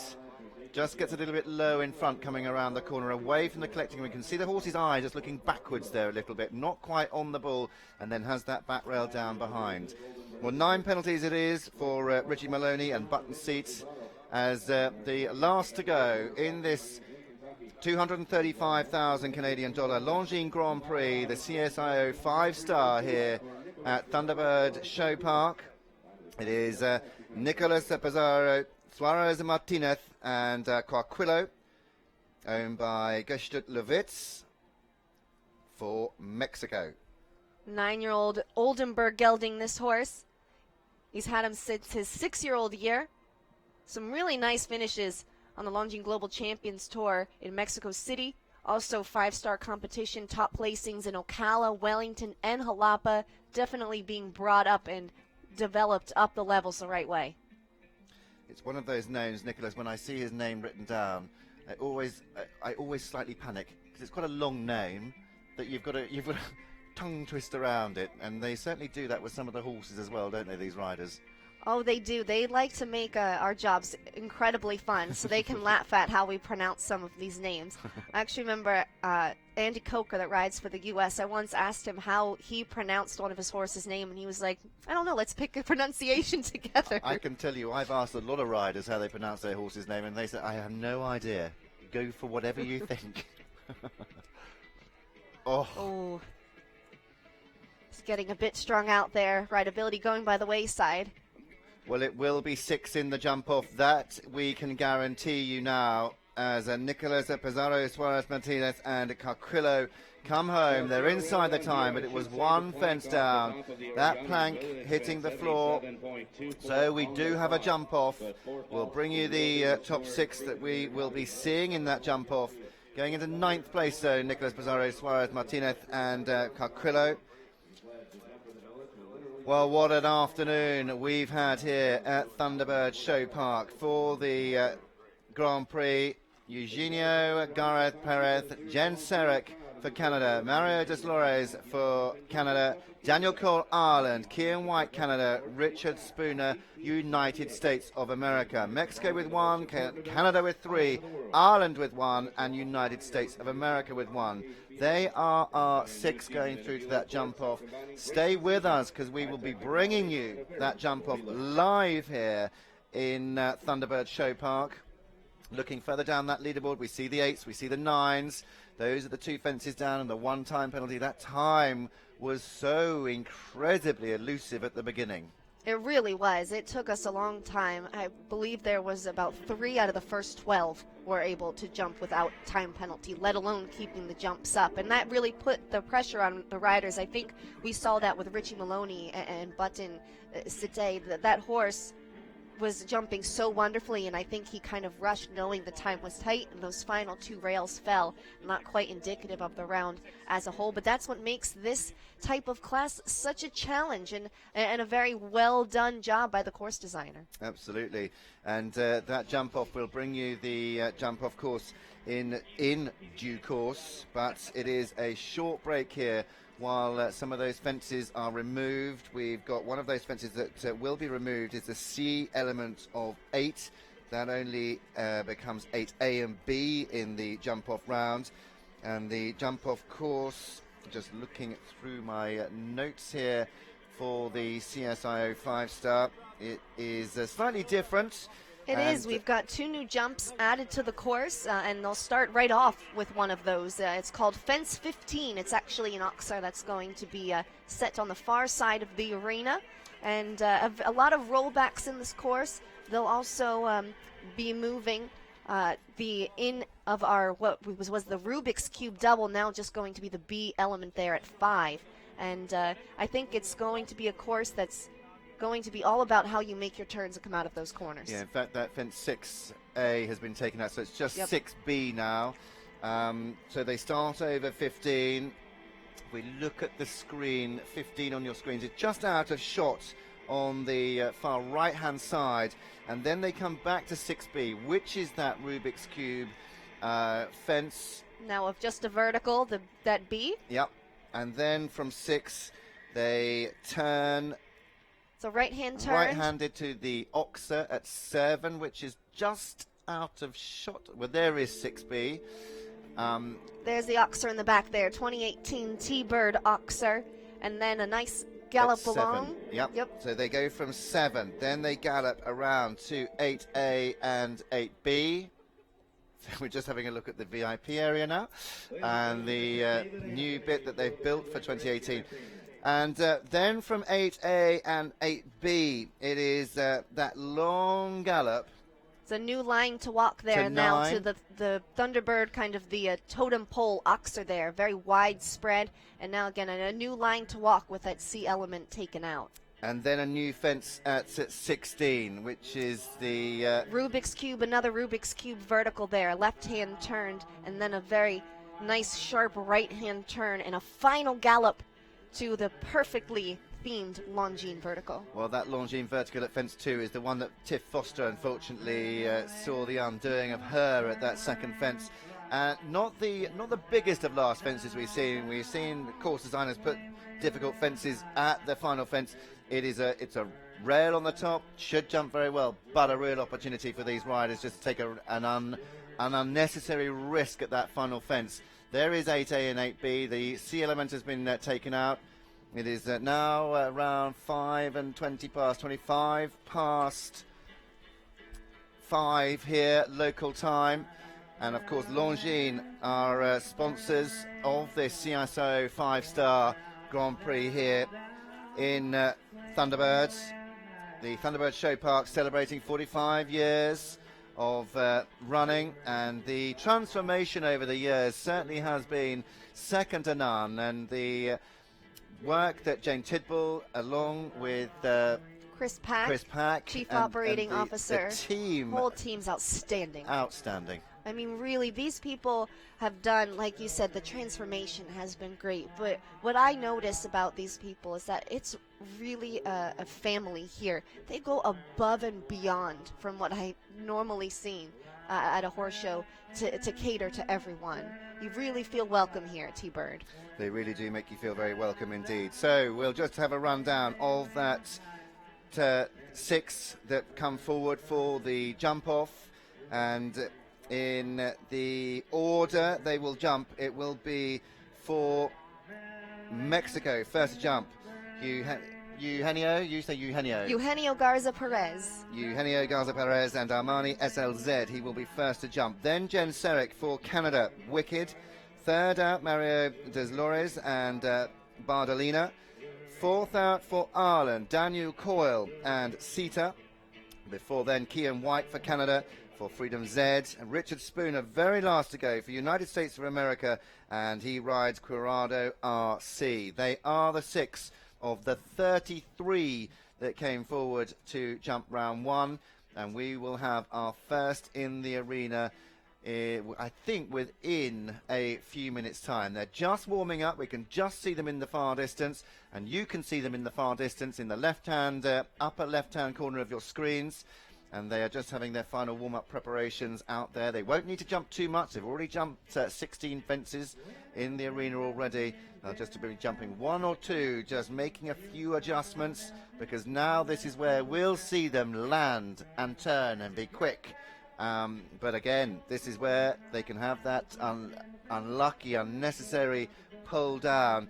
And what will, and we've seen him jump a number of jump-offs, Eugenio, what will he do? Will he set off and set the precedent? Well, I think he knows that there are some very, very fast riders behind him. And he is, he has to jump clear if he wants to win this class. But he knows he can't put in a slow round because of the riders that follow him. It's going to be a really exciting jump off. It's a very strong group. Who you got? Well, we're just seeing some highlights of round 1. Some of the thrills and spills of the first rounds. So don't think that we're in jump-off mode just yet, because we haven't got our first horse in the arena for the jump-off. This is just highlights of the first round, and you can see how difficult some of the courses or some of the fences were to jump. It really was a test of all-round horsemanship by our 2 course designers, Peter Holmes and Megan Rawlins. They set out to design a true 5-star track, and that is exactly what they delivered on all aspects. 6 riders coming forward, 33 that started. There is Eugenio, the first one to really crack the code of this course, and he was pretty excited about it, deservingly so. Absolutely, and then it came only 2 horses later, Jen Serick here jumping with Wicked. She jumped an immaculate round, cool, calm, collected. And it really was the partnerships, the veteran partnerships that really showed themselves in this class. Yeah, I couldn't agree more with that statement. I mean, it really was. And this is how it feels to be involved with the team. Watch this. Come on, come on. A little extra help there never hurts. Well, Mario Deslores, he jumped an amazing round. We watched daughter Lucy jump. She had a couple of fences down. She, of course, riding for USA. Mario riding for Canada. And he was clear round number 3. He was brilliant, and a very young horse, 9 years old, in Bardolina. Done a great job with her, and really looking forward to seeing them jump in the Nations Cup on Sunday. Yeah, I think that's something that he's looking forward to. There is, in fact, that's Mario's brother, isn't it? That also is his groom. And all in the family. Family are here. I think father's turning up tonight. Lucy's jumping. Mother also rides. They'll all be here. It is an amazing, amazing team. And then it was Daniel Coyle for Ireland. Daniel, our 4th rider to jump a cool round, to be clear round number 4, riding the 12-year-old by Casal Sita always has a really good time here at the Thunderbird Show Park. This is a fast pair. This is really who I would be watching if I was a competitor in this jump off. My eyes would be really squarely on that pair. I think there will be a lot on them, but being fourth out, there's only 2 riders to follow them, and the second last to jump is for Canada, and here he is, Kian White. Kian with for Freedom Z, 13-year-old. In fact, 2 9-year-olds in the jump-off. That Quirado RC for the United States, and Bardolina, who we just saw jump before Daniel Coyle. But clear round number 5 came from Kian White with the 13-year-old by For Pleasure. They looked great. I thought he made that round look very easy. They'll be tough as well in this jump-off. And, of course, he's known as the master of faster for a reason, Richard Spooner. Yeah, another one just to make this look incredibly easy. And, you know, the ones that jump the clears, it looked effortless. It did, and Richard had to add a degree of difficulty to that by losing a stirrup at a part as well. We'll just, do it without one stirrup too, make it look even easier. Why not? Well, that is our 6. You've seen all 6 now that will come forward to the jump off here in Thunderbird Show Park for that 235,000 Canadian dollar prize fund. That'd be a nice check to go home with. Would be a very nice say, check to go say home so. with. As well as those very valuable 5-star ranking points. They go a long way. Absolutely, they certainly do. Well, the final preparations being made in the warm-up area of those 6 that are coming forward to jump. We've had, I think it's been about 10 minutes now, so we shouldn't be too far away from our first to go. And we'll also bring you live coverage of the prize giving at the end of this class. There is the warm-up area. Chef to keep for United States of America, just in shot on the left-hand side. There is Daniel Coyle for Ireland. Mexican rider, Eugenio. A lot of serious faces down there. Well, they've got a tall task ahead, a lot on the line. There certainly is a lot on the line. Well, Eugenio just walking into shot there with the pink-nosed Armani SLZ. Is he coming towards the tunnel and into the arena? I think that is the direction he's moving in. There is the newly done area, the patio area, and the bridge over the river. It's quite beautifully done. It's all develops over the years, and it's fascinating, having been here for a number of years, just how much effort, not only with the vendor village, with the stabling, with the arenas. We've also got this one main grass arena, but a number of all-weather arenas around us as well. There's the facilities for the horses, second to none. The facilities for the VIP guests, the owners, riders, grooms, second to none. They really do step up their game for this show, for all of their shows. And as you said, they are so helpful here with Jane, with Chris, Jane Tidball, Chris Pack. They just are so accommodating. And they're so hands-on. Jane Tidball is out here stepping on divots in the ring, and Chris Pack is offering to water and drag the rings. I mean, you don't see that everywhere. And these are the tournament managers, the very top. I mean, this is the highest chain in command there, and they're right on in the thick of it with everyone. Well, you say that they're at the top of the chain here. When we arrived a couple of days ago, Chris turned and said, "Would you like a coffee?" And we said, "Oh, we'd love a coffee, thank you very much." And he said, "Well, we have a coffee shop here." He went to the coffee shop. The coffee shop was closed. He made the coffee himself and brought them to us. I mean, above and beyond the team here. So there is our starting list. It is Eugenio Garza Perez and Armani SLZ first to go. Second out, Jen Serek for Canada, Wicked. Third, Mario Deslores. He rides Bardolina for Canada. Fourth out for Ireland, Daniel Coyle and Sita. Fifth out, Kian White for Canada, for Freedom Z, and Corrado RC Richard Spooner for the United States of America, last to jump. Here is our first. It is Eugenio Garza Perez and Armani SLZ for Mexico. He jumped an amazingly accurate, calm round in the first round, and he was our first rider. It took 14 riders to see our first clear, and this was it. What will he do? We think he's going to put the pedal to the metal, and we think he's going to just lay the gauntlet down and say, right, there it is, come and get me. Only 6 clear rounds. He's going to get a top ribbon regardless. So take the risk and see how that can pay out and if you'll turn into a reward. So here we go. 15, 6B, 7, 8AB, 9, 16 and 2. 2 new fences in it. 2 fences have gone. 8C and 6A. Now, has he started quick enough? It looks like he's going for a little bit of a scoot round. Then to this Longines double 8AB. Now there's no 8C. They jumped the upright, then the Oxer, and now down to 9.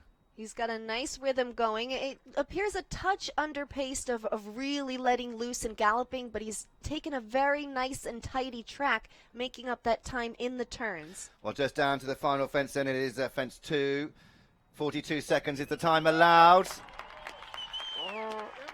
Well, we've got 42 seconds as our time allowed. It may have changed. We won't get that confirmation. 43.29. And more importantly, Katie, clear. He's put the pressure on now. Double clear. So they know they've got to go quick. Absolutely. It's not about just jumping around and be safe, because he wasn't that slow. He wasn't that fast, but he has certainly done a really good job as first out. You said it. He did his job. That's exactly what you had to do. Well, next to jump for Canada, it is Jen Serek. Jen riding the 10-year-olds by Eurocommerce Berlin. Wicked. Now, Jen, she is a competitive lady. Jen Serek and Wicked for Canada, second out.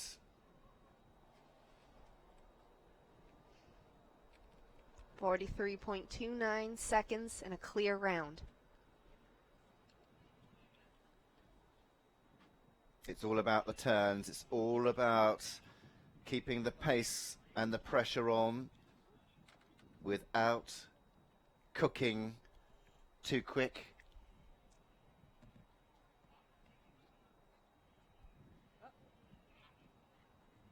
Oh, the back rail goes of 8B. Came in just a touch quiet there. It's a sharp turn. She went inside that little chest piece at the end of the ring to make that tighter turn. So just the final fence. I don't think she'd have beaten his time either. 45.31. But 4 jumping penalties for Jen Serek and Wicked. They go into second place. It is still the first to go. Eugenio Garza Perez and Armani SLZ. They are out in front with a clear. 43.29. For those of you that haven't watched after the first round, it was 6 clears that come forward to this jump off, and we're starting on, of course, 0 scores, and those that go fast and clear are the ones that will top. Mario Desores and Bardolina now, 9-year-old mare by Clarimo, owned by the Wishing Well Farm LLC. Bardolina, the youngest horse of 2 in this field, 2 9-year-olds in this jump-off. That is impressive to see 2 9-year-olds in the jump-off. Well, you have to look at their riders as well. Mario and Richard, I mean, they have been in more than 30 World Cup finals combined. You know, just tremendous talent. They know how to develop horses the right way.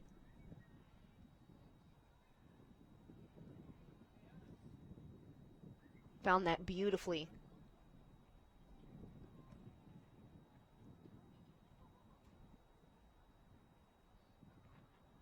So he's doing exactly what he did in the first round. He's having a really good look around the arena, this 9-year-old Bardolina at 9. So pressure is on. Time to beat, 43.29. 2 fences left to jump, now 1. He's got to take a risk at the last. This could go into the lead. He needs to keep moving. Jumps the last. And goes into the lead, 42.02. Wonderfully done. He was on the pace from the get-go. Well, Mario Deslores and Bardolina go to the top of this leaderboard in the Longines Grand Prix. 235,000 Canadian dollar Grand Prix. What a round. 9 years old. Put the pressure on. There is Mario's brother. Claps his hands and says, well done. What a job. What a horse. Well, now we move on to Ireland. 3 riders left to go. We're halfway. Daniel Coyle for Ireland with Sita, owned by Ariel Grange, by Casal. This Holsteiner 12-year-old bay mare. Now, this is a cool customer. And he is, we said when we were doing the build-up to this jump-off, he is one that we want to watch. He's one that the riders want to watch. And he's also a crowd favourite here. He is. He knows this venue very well. While he does ride for Ireland, he spends a whole lot of time up here in Canada, and they know him very well. Of course, riding for the very well-known and respected, wonderful Grange family. And he is fast. He's a cool customer, but he turns on the heat. He is fast. He really does.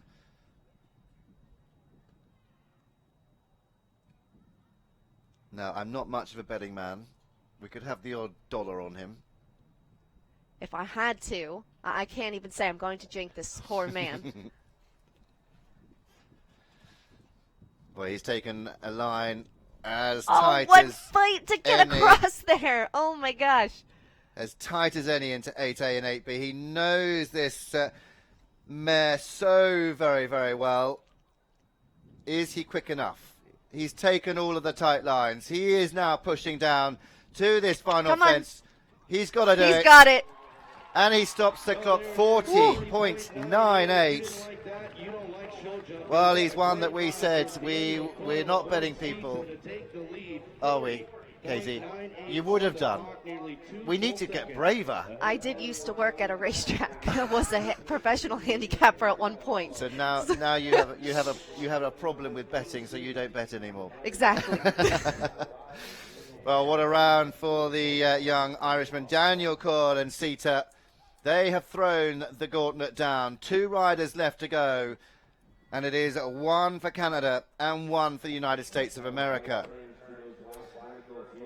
Kian White for Freedom Z, Buy for Pleasure, the Ballet de Rouet lines, owned by the Anglestone Partners, 13-year-old bay gelding. Kian, he will, I think, go for it. You've got to at this stage. Absolutely. 2 riders left to go. You know the time to beat. You know the score to beat. You've got to go out there and mean business. There's a lot of money on stake. We want to take that check home. Absolutely. He is not going to just give that win away to Daniel Coyle. And the Canadians will be behind him, that is for sure. He hasn't turned as tight as Daniel Coyle did into the double. I'm not sure if he's quick enough. Not at the moment. He has to pick it up. In fact, can you believe it? He tried to slice it. You have to give it to him. He went for it there. He had to pick up the pace, and he knew there maybe not as naturally quick across the ground as that horse's Sita. So he tried to slice the turn. And just as in any sport, when the pace picks up, it just becomes that much more difficult. I think, to be honest, the last goes as well. To be honest, I thought that for Freedom Z was a little bit ungenuine there. He turned the corner, he did slice into it, but these horses will have jumped those sort of fences. They would have practiced this sort of thing at home. He knew it was coming up. I think he could have probably taken off. It was I mean, look, it's one of those things. These mistakes happen. Let's see what if we've got that again. He turns. It was a bit long. It's you have a lot of extra room there coming off the turn. It's not quite straight. I hate to blame the horse 100%. As a rider, it's always 99% of the time it's rider error, and again, that's just a very difficult turn. Well, last to jump it is Richard Spooner. Richard for the United States of America, Quirado RC by Quinar, this 9-year-old grey gelding. It is a 9-year-old that leads. Bardolina. No, it isn't. It's a 12-year-old that leads. Sita for Ireland. Daniel Cull. Let's not give that win away to Canada. Richard Spooner with the lovely grey Quirado RC. Now, Richard has said being fast with this horse has been the biggest struggle for them because of his size. But he can jump, and Richard is going for it. He certainly is. He's taking some tight lines. Ooh, this is a tight line. Turns in the air. Moves on down to this red and white oxer. 2 fences left to jump. Time to beat 40.98. Oh, I don't believe it. 2 horses doing exactly the same thing. It does mean the win will go to Ireland. It's just a tough turn, and these riders are going for it, and they're being real sportsmen. It's no discredit to them or the horse. They are going for it, and Daniel Coyle well-deservingly earning a win today. Well, it is been a fascinating jump off, a fascinating class here in this main arena at Thunderbird Show Park, but it is a win for Ireland, and what a round for Daniel Cull. He'll be celebrating tonight, and he'll be celebrating well because it's a big win, and they have a day off tomorrow, majority of these riders, before the Longines FEI Nations Cup jumping on Sunday. Daniel Cull, it is for Ireland. Sita, clear, 40.98. In second, Maria Dolores and Bardolina for Canada, 42.02 in second, that 9-year-old. In third, Eugenio Garza Perez and Armani SLZ. In fourth place, just gone off screen, and we'll bring you fourth place. In fourth place was Jen Serick and Wicked, 45.31 and 4. In fifth place was Richard Spooner, Quirado RC, 4 penalties in 48.25. And in sixth, Kian White for Freedom Z. They had 8 jumping, 55.08. Seventh place was Kent Farrington for United States of America, USECO. 8th to Eve Jobs, great round for her. Venue de Fers des Azal, if we can get that out, 77.19 in the first round, and went just a 1 fence down. In 9th place was Nicolas Pizarro, Suarez Martinez and Carquillo for Mexico, 1 fence down, 77.24. And in 10th for New Zealand, Sean Wordley and Casper, 1 fence down, 77.44. Well, that is the results. We'll have the prize giving and the top 6 coming into the arena. Here is that winning round once again. And it was an impeccable round for Daniel Coyle and Sita. Really did set the cat amongst the pigeons. And he's never one to hold back in the jump-off phase. No holds barred. He knew what he had to do. He'd seen the first 3 riders go. He knew that there were 2 riders coming after him that had a wealth of experience. And if he didn't go for it, then he was opening up that door to those last 2 riders. He had to put the pressure on. He put the pressure on. And what happened? I mean, that was going to be a hard round to catch. I think of that turn back to the Longines double.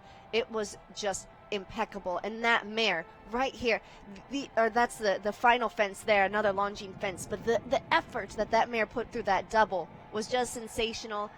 The partnership just really showing there. What an exciting jump off. It really was an exciting jump off. And we hope you can join us on Sunday. We will be bringing you the prize giving for this CSIO 5-star. The $235,000 Canadian dollar Longines Grand Prix momentarily. The final preparations just being made down in the arena. But we hope you can join us on Sunday, 2 o'clock local time, for the final leg of the Longines FEI Nations Cup jumping of Canada. That is here. That is leg 3 here in Langley. And we've got, I think, 6 nations. I haven't really seen the draw at the moment. 5 nations coming forward. Katie's been doing much more homework than I have. 5 nations coming forward. And of course, with Canada winning in Ocala, the first leg, Canada winning the second leg in Jalapa in Mexico, in Copexpan, and then here, I wonder if they can do it again. They've got a strong team, but nobody comes here to do badly. They all want to do well, and that is live on FEI TV, and you can join myself, and also Katie, you'll be here on Sunday as well during that Nations Cup for the commentary. Great job today. Thank you very much. Hope you'll stay with us for the prize giving. Oh, of course. I mean, you have to stay. It was a very well-deserved victory today, and of course it is building up all week to the Nations Cup. The Canadian team would love to complete a sweep and to be able to do it on home soil. They have a great team. We'll have the U.S., Canada, Mexico, Brazil, and Ireland. And, of course, the Mexican, Canadian, and U.S. teams are all going to be competing for points within their division. The top 2 within division right now, Canada leading the way with the U.S. in second, qualifying for that valuable position at Nations Cup finals. And we're going to see quite a show, and it means a lot to this venue to be able to put all of this on. They've held a Nations Cup here before, but not at the 5-star level. Just at the 3-star level, yep. And it is going to be quite a day. They put on quite a show here, and you see it. It's a very much a family affair, and you'll see that when the riders come in here for this prize giving. Well, we can just see in the background, you can just see the red coat and the Longines rug on some of our prize winners, so they're not too far away from coming in to the prize giving. But as I said, 2 o'clock local time is the start of the Longines Nations Cup, the jumping here on Sunday, and that will be televised all around the world. So set your reminders on your watches and on your phones for that final leg. Well, in come the top 5. I think just the top 5. It is the top 5. They'll be coming back in reverse order. You'll see the Longines rug there on the top 3 that'll be coming in. So Eugenio Garza Perez leading that trio off with Armani as he comes into the ring, and you see Richard Spooner leading the way, and just a top finish here for these riders, and really all should be thrilled just putting and making that jump off, because it was not an easy task this afternoon. It really wasn't, and the first round certainly did prove a very, very difficult testing round indeed, as we move forward to the prize giving and the presentation party stepping forward. And it is we're delighted actually to welcome here Ian Charbonneau, the representative for Longines, and there is Ian with the Longines watch, and that will go to the winner of this FEI Grand Prix, and stepping forward to collect his first prize. I think we're going in that order. It is Daniel Coyle. Ian Charbonneau actually canceled a trip to Las Vegas to be here all week and presenting awards here as the brand manager for Longines in Canada. Well, we're just standing, so we will be quiet as the national anthem plays for Ireland.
So the national anthem for Ireland, Daniel Coyle, the winner of this Longines Grand Prix, the 5-star with Sita, as stepping forward and presenting the Longines watch to Daniel is the representative from Longines, Ian Charbonneau, collecting his watch. They're certainly worth getting those Longines watches, aren't they? Oh, I love my Longines watch. They're just beautiful timepieces. They, of course, have a equestrian-themed collection as well. And now stepping in, we've got Jane Tidball along with Chris Pack. Yeah, Chris on the organising committee. Jane Tidball, the owner here, congratulating Daniel Coyle for Ireland as they move down the order and about to step forwards to congratulate the combination. Finishing in second place was Mario Deslauriers and Bardolina for Canada. Great round for this 9-year-old. Really impressive. Jane Tidball, I think, as amazed as anybody. 2 9-year-olds in this jump off. In third place for Canada was Eugenio Garza Perez and Armani SLZ. Only 3 double clears in the jump off. In fourth place was Jen Serek. Jen just being congratulated by Jane, Ian and Chris. Jen riding the 10-year-old Wicked. In fifth place for the United States of America, Richard Spooner and Quirado RC. Just the one fault coming towards home at that second last. Just a run out coming down there. And then in sixth place, of course, Kian White, just the top 5 in the arena for Freedom Z. They finished with 8 jumping penalties, 1 fence down, that run out at the second last as well. Well, it's about lap of honour time now for R5 as the official photos have now been taken. Jane Tidball, Chris Pack and Ian Charbonneau, they leave the arena as we show our appreciation to the winner of this, the Longines FEI Grand Prix here at Thunderbird Show Park, the CSIO 5-star, 235,000 Canadian dollars, the prize fund. Daniel Coyle, it is for Ireland. Sita in second place, Mario Deslauriers and Bardolina for Canada. In third, Eugenio Garza Perez and Armani SLZ, Mexico. In fourth place, Jen Serek for Canada and Wicked. And in fifth, for the United States of America, Richard Spooner, Quirado RC. The men have taken off their caps, but really we need to tip our hats to them because they were sensational today. What a show put on. That was a whole lot of fun with more to look forward to the rest of the week here at Thunderbird Show Park. Well, I couldn't agree more. If you thought that was exciting, you wait till we get to the FEI Longines FEI Nations Cup jumping on Sunday. That is going to be something to look forward to, and we turn all of our attention to that now as we thank you for watching wherever you've been watching all around the world, and hope you've enjoyed the live coverage here at the Thunderbird Show Park.